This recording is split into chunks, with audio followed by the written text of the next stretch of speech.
अपना परिचय देते हुए बताइए कि किसानों के समर्थन में किस तरह का प्रयास आप लोग कर रहे हैं और कब तक ये प्रयास चलता रहेगा। मैं सुनील पटेल, प्रदेश सचिव सुहेलदेव भारतीय समाज पार्टी। हम लोग चाहते हैं कि जिस तरह से सुई से लेकर जहाज तक देश में बनाए जाते हैं, उद्योगपति बनाते हैं और अपना रेट वो स्वयं तय करते हैं, उसी तरह से कृषि को भी उद्योग का दर्जा दिया जाए, जिससे आज जैसे पूरे भारतवर्ष में, दिल्ली ही नहीं पूरे भारतवर्ष में किसान लोग आंदोलन कर रहे हैं, आंदोलन की आवश्यकता न पड़े। आपको कैसे लगता है कि किसानों के हित में लाई हुई ये तीनों बिल जो है वो निजी लाभ के लिए निजी हाथों में दे दिया जाएगा और उससे किसानों का उत्पीड़न हो रहा है? जैसा देखिए कि ये सरकार जो है 98% लोगों को छोड़कर 2% लोगों के लिए काम कर रही है। जैसे कि अगर ये इनके बिल को यदि मान लिया जाए तो कल वो स्टोर करने लगे और स्टोर के बाद एकदम हाहाकार मचे, उसके बाद निकालने लगे तो चीज़ें महंगे होने लगेंगी। कहीं कहीं ये जो कानून लाया गया है इससे यह दुर्व्यवस्था हो जाएगी देश में। अमीर 2% व्यक्ति जो है 2% केवल बहुत अमीर बनता चला जाएगा और 98% व्यक्ति धरातल में ही चला जाएगा। इसलिए इनका कानून जो है गलत है, इनको इस कानून को वापस लेना चाहिए। जहाँ एक तरफ अन्नदाता लगभग 25 दिनों से हमारे देश के राजधानी के बॉर्डर पर बैठे हुए हैं और सरकारें जो है अलग अलग जनपदों में जाकर राजनीतिक चुनाव रैलियां कर रही हैं, क्या आपको नहीं लगता कि किसानों की समस्या को सरकार गंभीरता से ले रही है? बिल्कुल गंभीरता से नहीं ले रही है। यह सरकार केंद्र में बैठी हुई किसान विरोधी सरकार है। जैसा कि हम लोग पहले ही कह रहे हैं कि यह सरकार जो है किसान विरोधी सरकार है और उनको हम बताना चाहेंगे कि जिस सरकार ने जब किसानों पर अत्याचार किया है तो उनकी विदाई हुई। 2022 में हम लोग उत्तर प्रदेश में विदाई करेंगे और 2024 में उनका केंद्र से विदाई करने के लिए हम लोग तैयार हैं। जी, मैं जागेश्वर राजभर, सुहेलदेव भारतीय समाज पार्टी वाराणसी महानगर प्रभारी। जी, किस उपलक्ष्य में आप लोग यहाँ पर आज धरना प्रदर्शन कर रहे हैं और किस तरह की मांग पत्र आपने जो है महामहिम राज्यपाल महोदय के माध्यम से राष्ट्रपति जी को संबोधित करते हुए भेजा है और क्या कुछ मांगे आपको किसानों को लेकर कर रहे हैं यहाँ पे? जी, जिस तरह देखें आप ठंडी बरसात झेलते हुए देश के सभी किसान भाई हमारे लगातार दिल्ली के बॉर्डर पर डटे हुए हैं और जिसमें 23 किसान भाई शहीद हो गए हैं और मैं सभी किसान भाइयों को यहाँ पे सुहेलदेव भारतीय समाज पार्टी द्वारा यहाँ पे श्रद्धांजलि दिवस का कार्यक्रम है शास्त्री घाट पर। मैं सभी किसान भाइयों को नमन करता हूँ और सुहेलदेव भारतीय समाज पार्टी मोदी सरकार से कड़ा विरोध जताते हुए काले कृषि कानून बिल को वापस लेने की मांग कर रही है और राज्यपाल महोदय को, SDM महोदय के माध्यम से राज्यपाल महोदय को दिया गया ज्ञापन कि तत्काल कृषि कानून बिल वापस ले।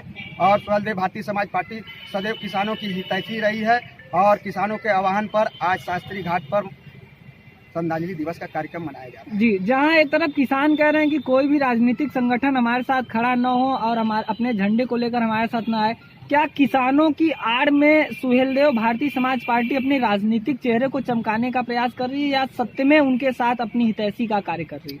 जी, पहले तो कोई राजनीति नहीं दल है, कोई हम लोग देखिए एक राजनीतिक दल है। हमारे जो मुखिया माननीय ओम प्रकाश राजभर जी है, एक किसान का बेटा है, वो शुरू से ही किसानों के हित में कार्य करते हैं। सुहेलदेव भारतीय समाज पार्टी का एक कार्यकर्ता किसान का बेटा है और किसानों पे जुर्म ज्यादती जो मोदी सरकार कर रही है चंद पूंजीपतियों के इशारों पर और लाठीचार्ज, आंसू गैस, गोले बौछार कर रहे हैं दिल्ली के बॉर्डर पर, ये निंदनीय है। एक कड़ा विरोध जताते हुए सुहेलदेव भारतीय समाज पार्टी मोदी सरकार को जता देना चाहती है कि सुहेलदेव भारतीय समाज पार्टी का एक कार्यकर्ता चाहे 50 मुकदमा कर ले, चाहे 100 मुकदमा कर ले, वो तैयार है झेलने के लिए, पर ये काले कृषि कानून बिल को आपको वापस लेना ही पड़ेगा।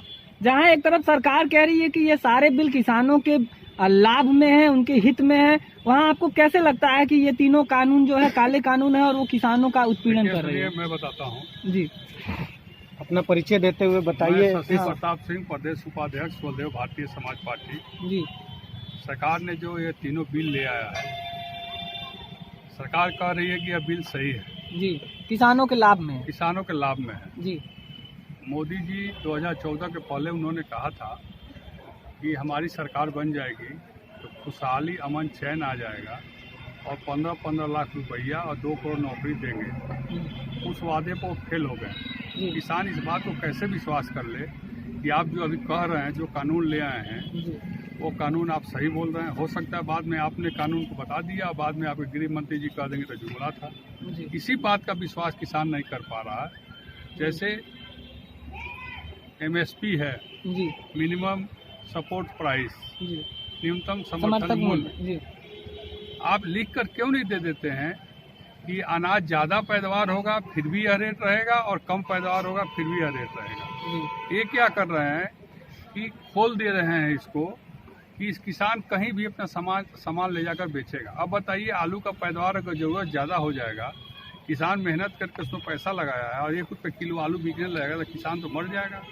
तो किसानों के पक्ष में अगर न्यूनतम समर्थन मूल्य एक फिक्स कर दिया जाए कि आलू चाहे ज़्यादा पैदावार हो चाहे कम पैदावार हो, जी हम इस भाव से लेंगे किसानों से, जी यही तो मांग है किसानों की। जी और सरकार करे कि नहीं, मैं डायरेक्ट किसानों को खोल दे रहा हूँ, किसान अपना सामान जाके कहीं बेचे। जी अब बाजार में एक के बाद एक ट्रक आलू गिर जाएगा तो खरीदने वाला रहेगा 10 आदमी, तो भाव कम हो जाएगा उसका। जी। तो किसान तो लगाया है 100 किलो आलू पैदा करने में 1000 रुपया, अब बिका कितना में उसका 200 रुपये में एक बोरा, तो बर्बाद होगा कि क्या होगा। जी और सरकार पर विश्वास कैसे करें?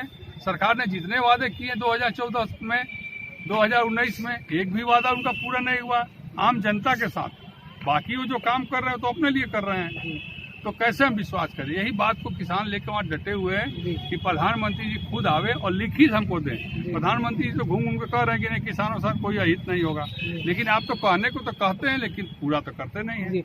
इसलिए कोई भी काम पूरा आज तक नहीं हुआ। जी मंडियों को लेकर आप क्या कहना चाहते हैं? सरकार कहती है कि मंडियां नहीं हटाई जाएंगी, लेकिन किसान इस चीज को समझ नहीं पा रहे हैं और वहीं पर राजनीतिक पार्टियां भी किसानों की आड़ में मंडियों को लेकर राजनीति कर रही है। देखिए, राजनीतिक पार्टियां जो कर रही हैं वो कर रही हैं। जी सुहेलदेव भारतीय समाज पार्टी शुभ रूप से उत्तर प्रदेश की पार्टी है और जी। सारे लोग किसान के बेटे हैं। सबके पास 1 बीघा, 2 बीघा, 4 बीघा, 5 बीघा, 10 बीघा जमीन है, उससे अन्न पैदा करके और हम लोग काम करते हैं। जी तो हम लोग भी किसानों की श्रेणी में ही आते हैं। जी हम लोग केवल पार्टी बना लेने से और झंडा टांग लेने से पार्टी की बात नहीं होगी। जी शुद्ध रूप से किसान है हम लोग। और तो मैं तो यह कहना चाहता हूँ कि आपको जब किसान बिल ले आना था तो आपने लोकसभा में इसकी चर्चा क्यों नहीं कराई? जी क्यों आप 19 सितंबर को जब लॉकडाउन का प्रक्रिया चल रहा था, सारे लोग घर में थे, तो आपने बैकडोर से किस कानून को ले आया? जी और लाने के बाद आप सीधे राष्ट्रपति को भेज दे रहे हैं, और भी 323 सांसद केवल, 137 करोड़ जनता देश की,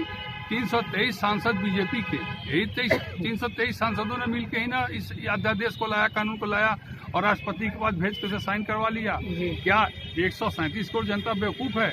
आज जो लाखों लाख लोग बॉर्डर पर आज 21-22 दिन से ठंड में भूखे प्यासे मर भी गए, उसमें 23 हमारे किसान भाई, तो क्या वो बेवकूफ है? क्या उनके घर में IAS PCS अधिकारी नहीं है? क्या वो पढ़े लिखे नहीं है? जब उस कानून को नहीं मान रहे हैं, सबसे बड़ी बात है कि भारतीय जनता पार्टी भारतीय झूठ पार्टी है।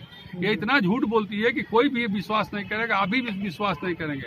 2014 से पहले का समय आप याद कीजिए, 2014 के बाद का समय याद कीजिए, भ्रामक स्थिति पूरे देश में फैलाई हुई है।